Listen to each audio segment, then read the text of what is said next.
নমস্কার বন্ধুরা, আমি ঋত্বিক আর আমাদের চ্যানেল ভবিষ্যৎ দৃষ্টিতে আপনাদের সকলকে স্বাগত জানাই। আমরা নবগ্রহ নিয়ে যে সিরিজ শুরু করেছিলাম, আজকে তার অষ্টম পর্ব। তাই আমরা কথা বলবো রাহু গ্রহ নিয়ে।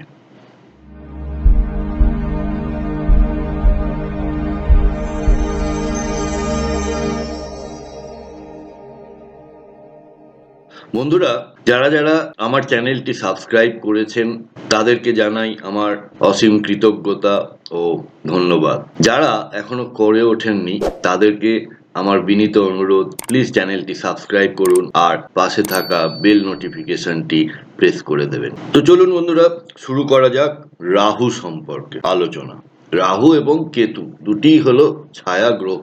এই গ্রহের কোনো ফিজিক্যাল এক্সিস্টেন্সই নেই। অ্যাকচুয়ালি এটা হলো পৃথিবীর কক্ষপথ এবং চন্দ্রের কক্ষপথ, যে দুটি ছেদ বিন্দু, সেই ছেদ বিন্দু দুটিকে নর্থ সাইডটাকে বলা হয় রাহু এবং সাউথ সাইডটাকে বলা হয় কেতু। তাই রাহু এবং কেতুকে আমরা আমাদের অ্যাস্ট্রোলজিতে ভীষণভাবে কনসিডার করে থাকি। তো আজকে কথা বলবো রাহু নিয়ে, পরের পর্বে থাকছে কেতু।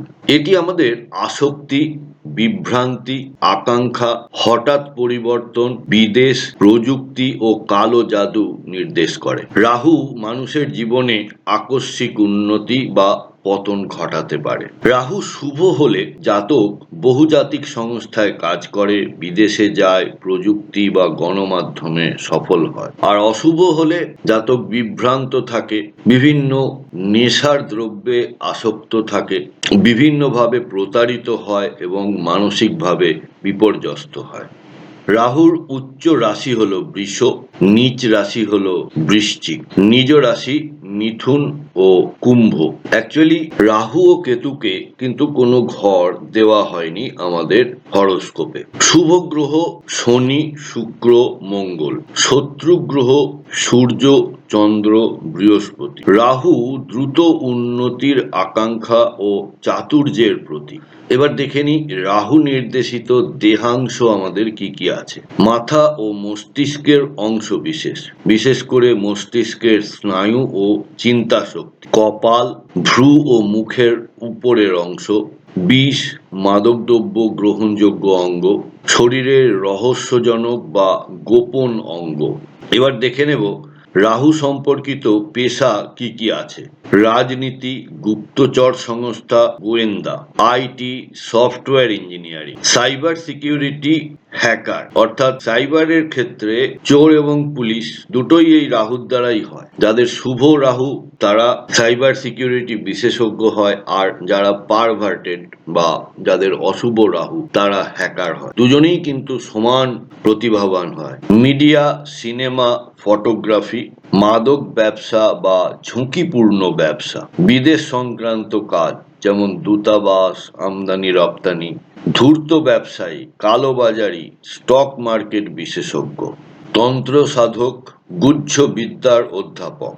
এবার দেখব রাহু সংশ্লিষ্ট রোগ সমূহ। মানসিক বিভ্রান্তি, ফোবিয়া, কোনো কিছু থেকে হঠাৎ ভয় লাগা, সবসময় একটা ভয় ভয় কাজ করা। কিজোফ্রেনিয়া, মাদক, ধূমপান, অ্যালকোহল আসক্তি। বিষক্রিয়া, স্নায়বিক যোগ, চর্মরোগ, মায়া ও ধোঁকাবাজিতে পড়ে মানসিক অবসাদ, অজানা রোগ বা ভুল চিকিৎসা, হঠাৎ দুর্ঘটনা। এবার দেখে নেব রাহু সংক্রান্ত প্রতিকার। রত্ন গোমেদ ধারণের স্থান শনিবার বা রাহুকাল সময়, আঙুল মধ্যমা, ধাতু পঞ্চধাতু বা রূপা, জপমন্ত্র ওং রাং রাহবে নমঃ। রাহুকাল বা শনিবার 108 বার জপ করুন। যারা দানের মাধ্যমে প্রতিকার করতে চান তারা নীল কাপড়, নীল বা ধূসর রঙের খাবার, গরিবকে ছাতা বা চটের জিনিস দান করতে পারেন। পুজোর মাধ্যমে প্রতিকার করতে চাইলে দুর্গা মা বা কালীর পূজা, সাপের প্রতীক পূজা।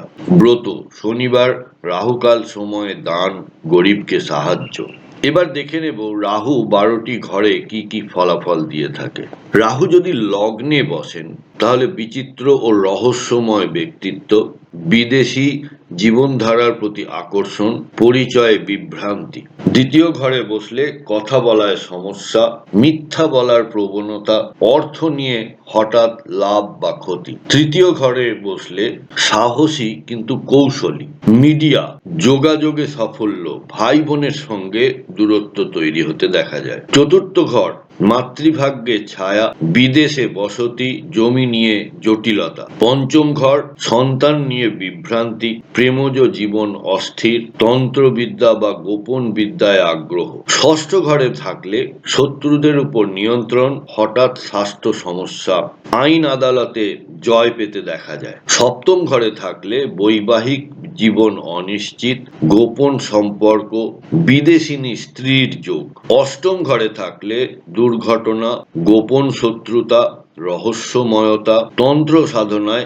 সাফল্য পেতে দেখা যায়। নবম ঘরে থাকলে পিতার সঙ্গে দূরত্ব তৈরি হয়, ধর্মীয় বিভ্রান্তি, ধর্ম নিয়ে নানা মানুষের নানা রকমের পারসেপশন থাকে। তো রাহু যখন নবমে থাকে তখন মানুষ ঠিক কোন পথে চলবে ধর্ম বিষয়ে ঠিক খুঁজে পায় না। বিদেশে ভাগ্যোন্নতি। দশম ঘর পেশাগত জীবনে চমকপ্রদ সাফল্য বা পতন, মিডিয়াতে উন্নতি। 11তম ঘর আকস্মিক লাভ, বহু বন্ধু কিন্তু নির্ভরযোগ্য খুব একটা বেশি পাওয়া যায়। আর 12তম ঘরে বিদেশ যাত্রা, গোপন ব্যয়, মায়াবী জীবন, বিভ্রান্তিকর প্রেম।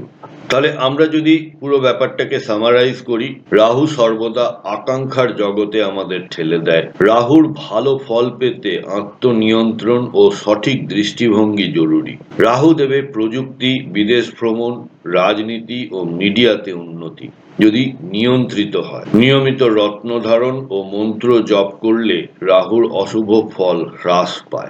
বন্ধুরা, প্রতিবেদনটি কেমন লাগলো অবশ্যই আমাকে কমেন্ট বক্সে লিখে জানাবেন। আপনাদের যদি কোনো সাজেশন থাকে তাহলেও আমাকে কমেন্টের মাধ্যমে জানাবেন। ভিডিওটি যদি সত্যি আপনাদের ভালো লেগে থাকে তাহলে প্লিজ একটা লাইক করবেন আর আত্মীয় স্বজন বন্ধু বান্ধবের সঙ্গে শেয়ার করবেন।